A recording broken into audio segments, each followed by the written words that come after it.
Hiya, folks. I guess I'll take you on a little tour here. There's Boney James up on the screen. There's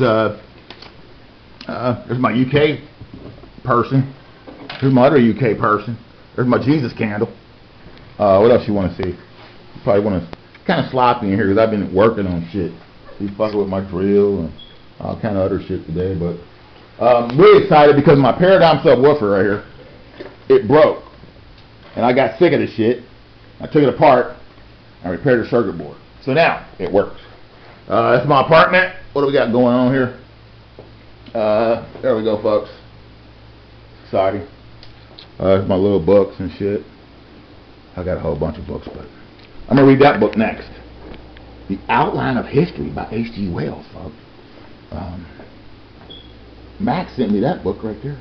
This is the book that my boy O in Phoenix wrote, and I pretty much talk to O every day of my life. And we're writing a second book, and that second book is entitled, this book is called Man Know Thyself, the Ancient Egyptian Concept of the Soul. And I helped him write that book. And the book we're writing now, it's about 70% me, but he's writing it. So it's called The 5 Negative Archetypes of the General Media. The 5 Negative Archetypes of the General Media. And there's all my cereal, folks. Look, I got Apple Jacks, Cheerios, Rice Krispies, Lucky Charms, Cheerios, fucking, what is it, shredded wheat, Cinnamon Toast Crunch, Cheerios. I got bread, potatoes. I got a pot pie that I cook. I'm gonna eat a little while later. I'm a sloppy fucking pig. There's my cabinet. I got all kinds of shit in here to eat. I got all kinds of shit, folks. Got all kinds of shit, see. That boy good, folks. That boy good, see. I've even got Nutella, folks. Look at this shit. I've even got Nutella. I have never ever tasted Nutella in my life. I've got 2 bottles of this shit in here. I'm gonna get excited with this shit because it's Christmas holiday. See what I'm saying? And there's my other, got a whole bunch of bags up here for you folks. I got more cereal, look. Tony the Tiger, Lucky Charms, Cinnamon, Apple Jacks, Rice Krispies, Tony the Tiger, folks. We got some chicken over here in the sink, you know, thawing out. Got some oranges there for you folks and shit like that. I don't know what's going on here. Here's my fucking bathroom. I mean, well, it's the fucking one part, you know what I mean? I'm excited. Okay, tour, folks, but yeah. So the name of this video for you folks is going to be a book. A book recommendation list, right? So I'm really excited to make this video for you because you deserve it on this here Christmas Eve 2020. The excitement, the sizzle, right? So I started out reading when I was probably about 2 or 1 maybe. And I was trying to read any goddamn thing. So I was kind of person like I would try to read the encyclopedia for real when I was like 1 or 2. I'd be trying to really read the shit, like sit there with the motherfucking encyclopedia and just keep reading it and just keep turning the pages and just keep doing it. Period. And whatever book, I would just pick it up and start trying to read it. And so I started being able to really read probably for real all the way when I was probably about 3 or 4. I could really read for real and shit. And so I might not understand everything, but I could get the gist of it, you know. And so I started reading. I really started reading seriously, probably in elementary school because let's see. So how old are you when you're in kindergarten? I read everything in the kindergarten. I mean, they have all the kindergarten books on a little kindergarten shelf. I read every book on the shelf. So the Little Red Pony, the little dog that runs over the fucking brook or whatever, the little goats that can fly in the air, whatever. I read the shit, no matter what it was. Okay, I just pick it up and read it. And I would probably read at that age. I mean, I'll probably read 3, 4, 5 books a day. at preschool age, kindergarten age, first grade, second grade, third grade, fourth grade, fifth grade. I mean, all my life, I probably always had, when I was seriously into reading, like, I don't read as much now, but I still do. Like right now, I'm reading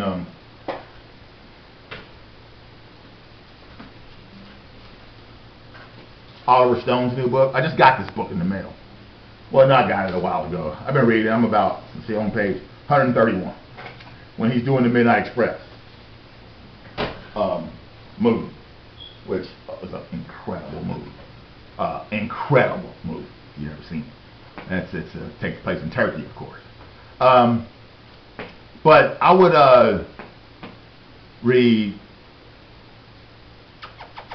my Turkish baby. I would read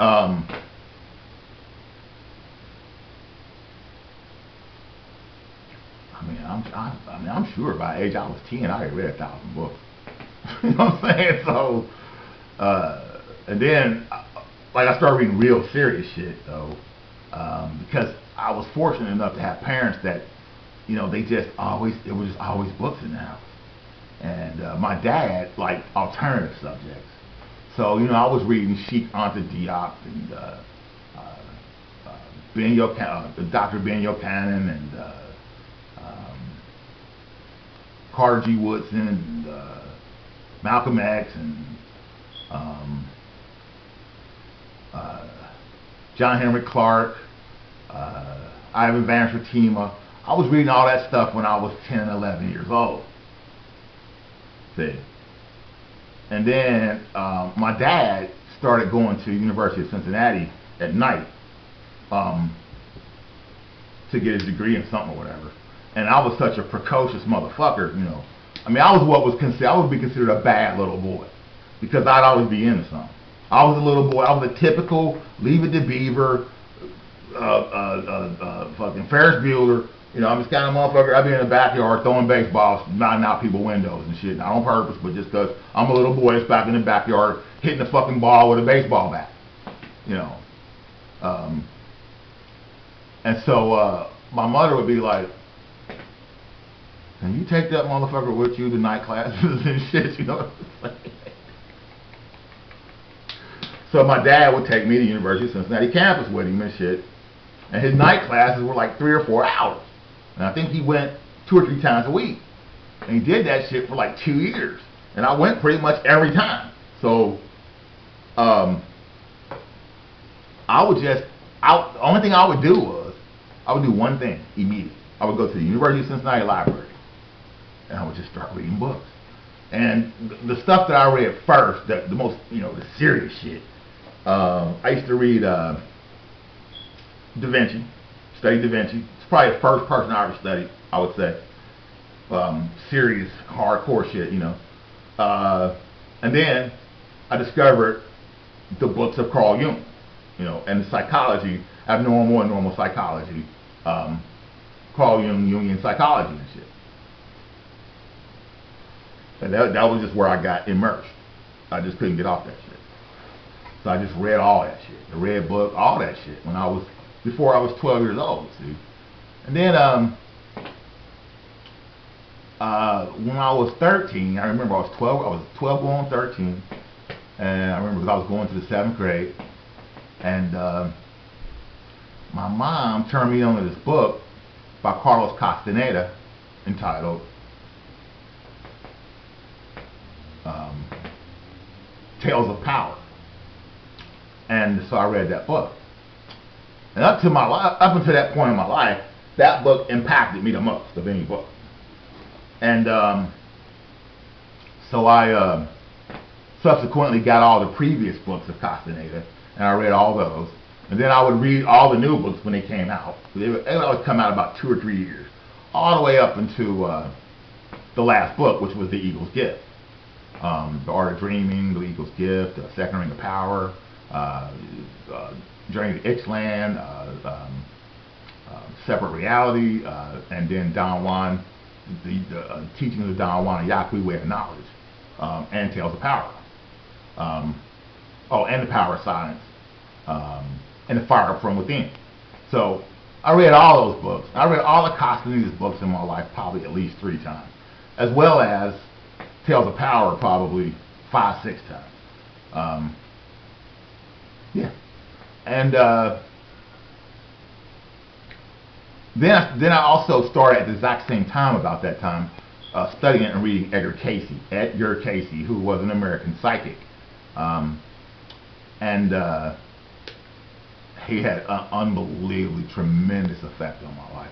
And what he showed me is that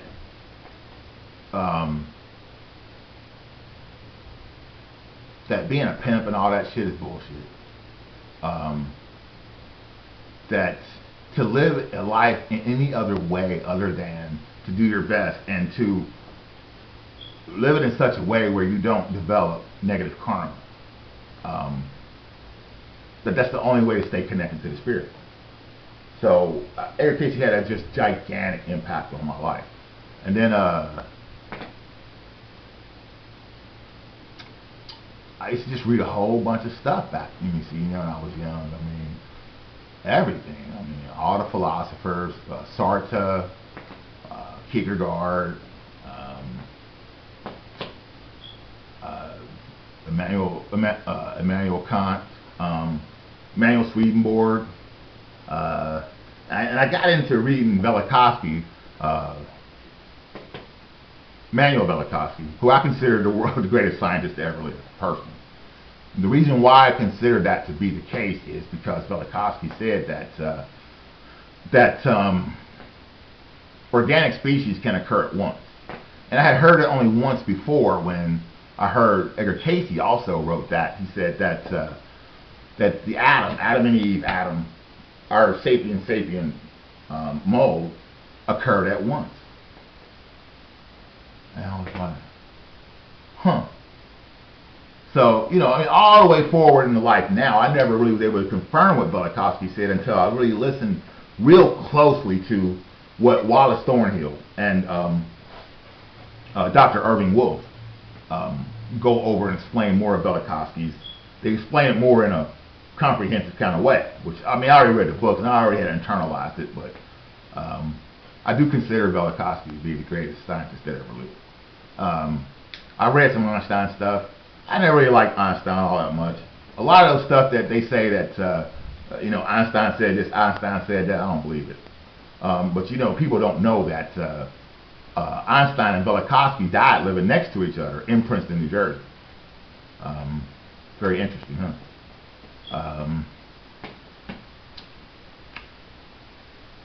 But there's one thing that Einstein supposedly said that I internalized pretty well. He said that we live in a world where we honor the servant and forget about the gift. And he's saying that the servant is the creativity. I mean, the servant is our own analytical mind, that we just need to use those. And then the gift is the creativity of life. But instead, we honor the analytical process and we forget about the gift. So we honor the servant and forget about the gift. And that's what Einstein supposedly said. And that pretty much impacted me. I also studied Freud a lot. Studied Sigmund Freud, read a lot of Sigmund Freud books. Piaget, Jean Piaget.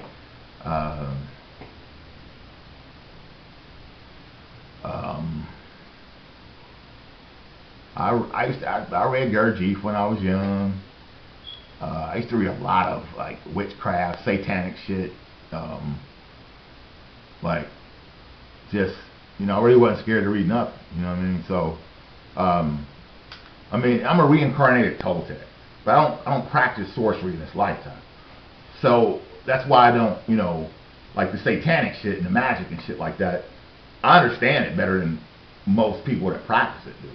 But I'm not here for that. I'm only here for pretty much, the golden race. That's, you know me, you know what I'm here for. So, I also read all of the Tibetan Lama Tuesday Lobsang Rampa. So T Lobsang, Lobsang, Rampa, space Rampa. T Lobsang Rampa. Now, a lot of people, he wasn't real or whatever. See, if you're not connected to the spirit, you won't recognize it. See, so very real. And he wrote 14 books. I wrote all 14 books, probably at least twice, and maybe a couple of them 3 times.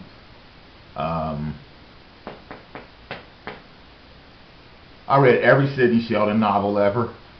I read a lot of Stephen King books.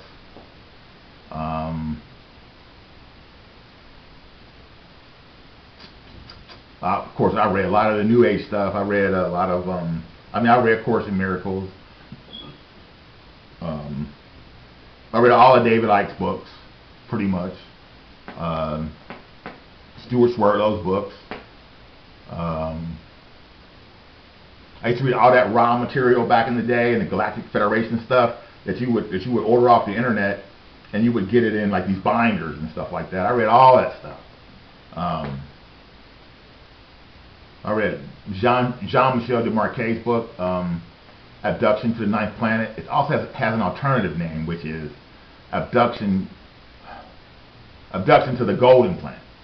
See, so it's a very interesting book, very interesting.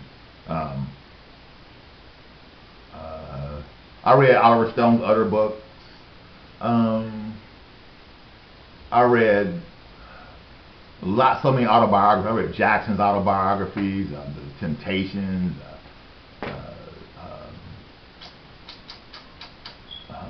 the Jacksons, and some other good stuff.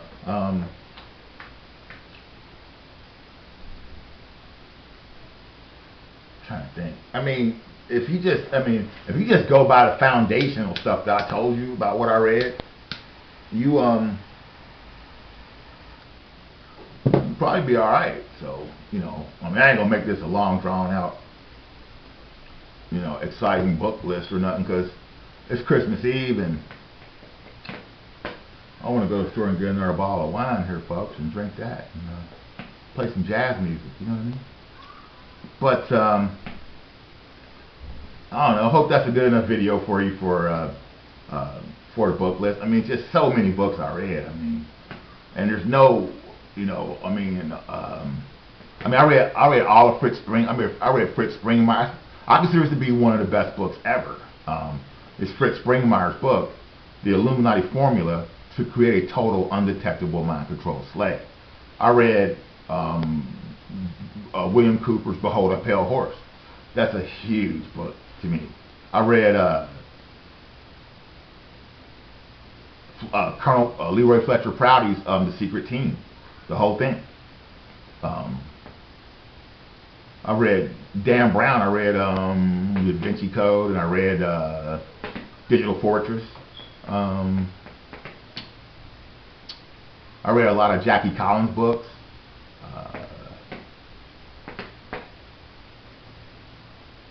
I can just go on and on. But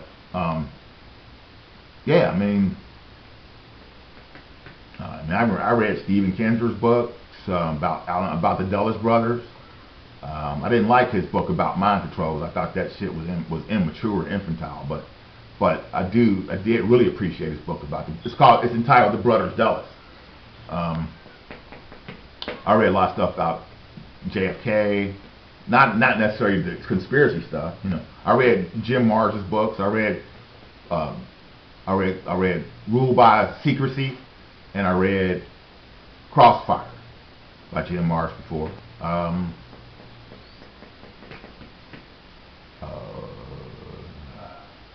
I just read so many good books in my life. It's pretty amazing. I read, I was going to say I read Beloved, but I didn't, but I've seen the movie like 3 times. That is the hardest movie to resolve for me. It's unbelievable. But anyway, I resolved it.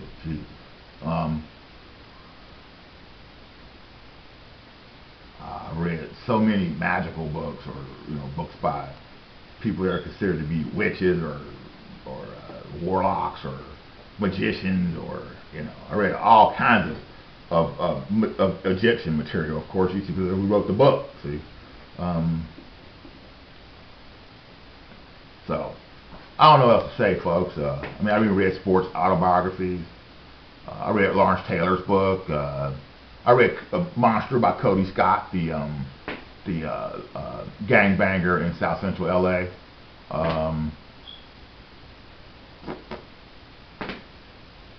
I mean, just so many books, folks. Really, really good books. Like I said, I don't know what else to really tell you, but I know I'm about to go to the store and get me another bottle of our Argentinian Malbec and drink it and eat my pot pie. So, thanks a lot, folks.